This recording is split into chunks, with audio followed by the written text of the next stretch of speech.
Hi, I'm Nan. Welcome to another business video by Nan. And today we have another guest, and her name is Mahtab. Hi, Mahtab. Hi, Nan. Long time no see. I'm so glad to see you, at least virtually here. So I haven't seen Mahtab for 4 years? 4 years, yeah. Okay. Mahtab, where are you from? I'm from Iran. You're from Iran, and you are presently living in Montreal, Quebec. Right, that's true. How long have you been here? I've been here for almost 4 years. You've been here for 4 years. Yep. How did you decide to come to Montreal? I mean, Iran and Montreal, Canada? Wow, what a big difference. Exactly. Okay, so the thing is, Canada is one of the greatest, immigration destinations for Iranians because it's Right. multicultural. The language is English, most of the parts in Canada, and it also offers many great, educational, or what should I say, like programs. These programs, okay. Yeah, exactly. So, so we decided to come to Canada first, and then within Canada, we visited a few cities like Ottawa. We landed in Ottawa. Then we visited Ottawa. We didn't like it because it was so quiet, so small, and I really didn't like it. Then we visited Toronto, I think, yeah, and I definitely hated there. No offense to anyone. It's too big, right? It's so big, and also like, the hustle and the bustle like you see every day in the streets. It seems like the people are stressed out. It's kind of like crazy. I don't know. I didn't like it. Okay, Then, so Mahtab used an expression, hustle and bustle. And hustle and bustle means like busyness. So Mahtab is so interesting because Ottawa was too quiet and too small, and Toronto was too big and too noisy. So exactly. Then the next biggest city after Toronto, I think it's Montreal. And my cousin already lived in Montreal, so we know someone in advance that could, help us, lead us in the city. So we came here both to visit my cousin and to visit the city. And we loved Montreal, like at once. It's so beautiful, like the architecture of the city is so different from the rest of the Canada. And it has a kind of like, good vibe. On one hand, it could be calm and nice. On the other hand, it has some parts that you can go if you feel like you need some more busy vibes, crowded vibes. So it's kind of like a multicultural hub, isn't it? Montreal? Yeah, it's so multicultural. Yeah, of course. I mean, I think that almost all big cities in Canada are multicultural. Like Montreal as well, but the thing is, one of the reasons that I personally love Canada is the multiculturalism. I don't have to travel all over the world to see different cultures and different people, and it's so great that I can be in Montreal and have Chinese friends, have Latino friends, have American friends, have like all over the world. That's so super. And did you know English before you came here? No, I mean, yes, very little. I could manage like asking addresses or I don't know, go grocery shop, but I couldn't have a proper conversation with anyone.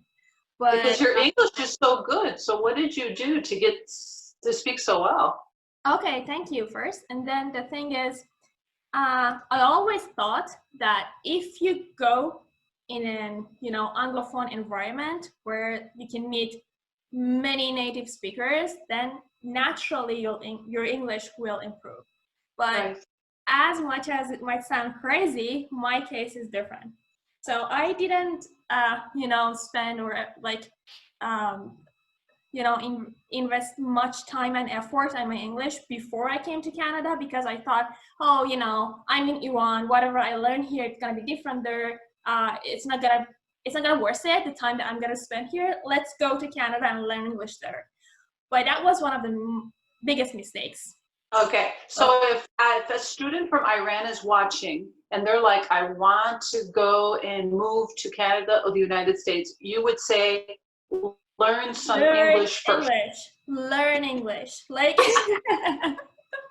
very good. You know, because, so, okay, just my story very briefly. I came to Canada. I started learning English, like, kind of seriously in here. So, I took some classes, and then I tried different YouTube videos in order to, you know, improve my speaking, my listening, stuff like this.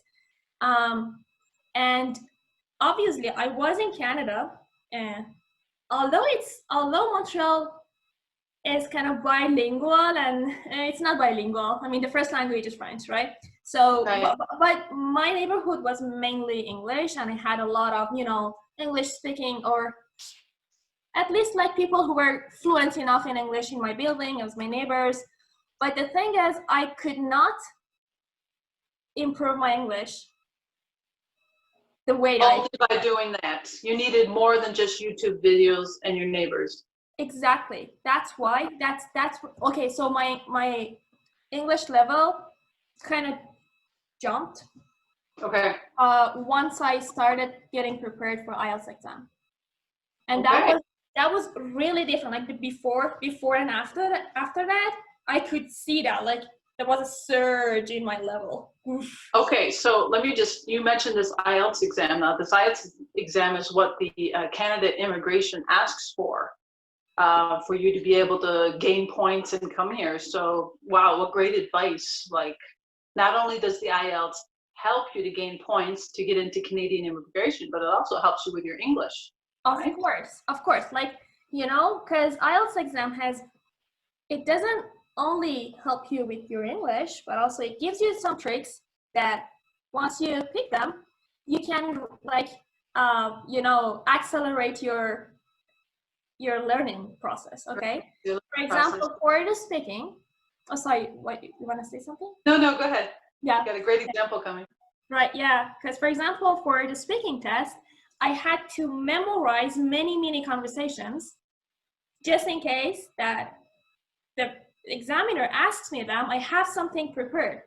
And that helped me a lot. Just exactly, just an advice, if someone's watching this, memorize conversations, memorize, you know, sentences that you think that might be useful in a normal conversation with someone. And once you memorize this proper structured, you know, sentences, you have a lot of things in your box. When you're having a conversation with someone, you can just pull something out and you sound very natural, and, you know. You're also right. You know, you speak Persian, right? Yeah. Persian is not Arabic, I know, but I learned Arabic because I lived in a Arabic-speaking country for 15 years, and I remember these conversations that I memorized when I didn't know any Arabic. I still remember them. Right. And this is like 30 years ago. So, wow. So conversations really work. What is the biggest difference between Persian and English? Like, if a person is watching, a student's watching right now, and they speak Persian, they're starting to learn English. Was it the verb tenses? Was it the phrasal verbs? Was it the adjectives, expressions? What was the most difficult thing for you? Right. Okay, so the craziest thing that gets everyone's attention, everyone who's not as Persian or Arabic speaking attention, is that we write from right to left. It's not left to right. So, but that was, okay, so because I started learning English as a kid, I think I was 10 or 11, but very casually, you know, hello, how are you, stuff like this. So the biggest problem for me personally was the grammar and tenses. Like, how can I use tenses properly? Like past perfect, I don't know, present perfect. Oh my God, I spent a lot of time just to master in present perfect. Do you have present perfect in Persian? Honestly, like, we do have something similar, but you know, the application is different.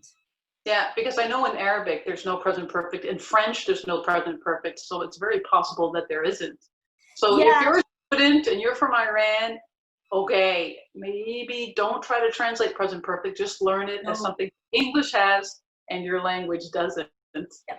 And okay, and maybe one more tip for a student from Iran. They want to come, they want to live here, or maybe a student from another country and they want to come to Canada. What would you say would be a really important piece of advice? Like make friends, start learning right away, talk with people. What's a good piece of advice? Exactly. Okay, that's an interesting question because, you know, I know that many people, once they, you know, once they immigrate from one culture to another, they have the tendency to stick around their own community, you know, Yeah. to make, for example, I mean, I had a lot of Iranian friends once I came here, but that's a mistake. I mean, it's good. It's really good. I mean, it's a, like, it's a supportive kind of situation when you're in your own community. You have like the same concern and all. You should have people. You should make friends from your own community, but also you need to make friends that do not share the same language as you. For example, I had Afghan friends, and I could easily talk to them in Persian. I mean, why? You know, I need I mean, everyone, obviously, once you're in another culture, you need to integrate to that culture. So the best way to do that is to make friends that are from that culture. Okay, so for example, you go to United States, or you come to Canada. The best way in order to integrate to this culture, to this new society, is to make friends first that have these two, I think, values or characteristics. First, they do not share the same language as you. Second, they are from that culture. So, Okay. for example, I also had many supportive friends. I mean, I love my friends from whatever culture they are. It just uh, it doesn't help me improving my language when I'm talking in Persian all the time. You know. Of course. You know, it's very interesting what you said. They say when you go to a new culture, there seems to be like 3 or 4 stages. The first one is the honeymoon stage. And the honeymoon stage is kind of like when you had a honeymoon with your husband. So you come to a new culture, the first month, everything is wonderful. The language is interesting, the food. And then after that, you go into either this regression stage, and the regression stage is like you kind of like, oh, I want to find my friends who speak my language because I miss it, I'm a little bit homesick. Yep. And then you make a decision. You either go to rejection stage where you're just like, forget it, I'm going back home, or you go to recovery stage where you say, no, I'm gonna be intentional, I'm gonna make friends, I'm gonna get out there, I'm gonna learn. And so it looks like you went through these stages and you came through to recovery stage really well. Right, that's true. But I mean, it's also like one of the interesting things about Montreal specifically is that it's multicultural. So if once you step out of your own community, you get to know many people from different cultures, like not only Canadian cultures, because I mean, like, to be honest, it's a little different to make Canadian friends in Montreal because you barely see them. It's a fact. You know, I mean, to my experience, Canadians tend to live mainly in suburbs or in smaller cities than in like. Oh, but not in the middle of the city. Yeah, exactly. But I mean, it's at the same time. I mean, although it's challenging to have a Canadian friend to find them, but I mean, also it's an opportunity to get to know different cultures. Chinese people, I mean, they're lovely. I mean, Europeans. I mean, all cultures have their interesting things. Yeah. Yeah. Wow, you gave us so much great advice today and so many wonderful tips. And thank you so much for sharing your experience, because your experience can also help someone else. So Mahtab, thank you so much. We appreciate you very much. And have a great day. Thank you so much, Nancy, for letting me share this experience. Bye.